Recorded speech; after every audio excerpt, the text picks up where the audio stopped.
Sur les 6 textes qui ont été présentés à l'assistance, 4 ont été adoptés et les 2 autres ont été approuvés.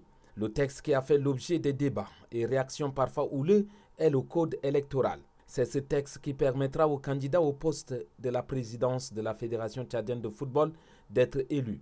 Le débat autour de ces textes s'est prolongé tout au long de la soirée, obligeant parfois les représentants de la FIFA et de la CAF à recadrer l'assistance. C'est plus tard la nuit que tous les textes ont été adoptés et approuvés par l'Assemblée générale au grand bonheur de la présidente du CONOR.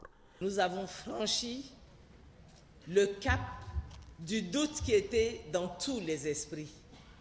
Mais aujourd'hui, grande est notre joie que ces textes qui sont les vôtres ont été adoptés d'une façon très correcte et avec une sincérité.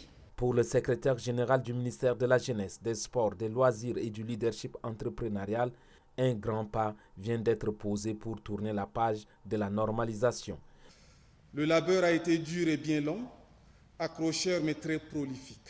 Ces textes vont dorénavant servir à guider efficacement l'organisation et le fonctionnement de la Fédération tchadienne de football association, à commencer par la tenue très prochaine des élections électorales devant aboutir à la mise en place du nouveau bureau de l'exécutif de football national.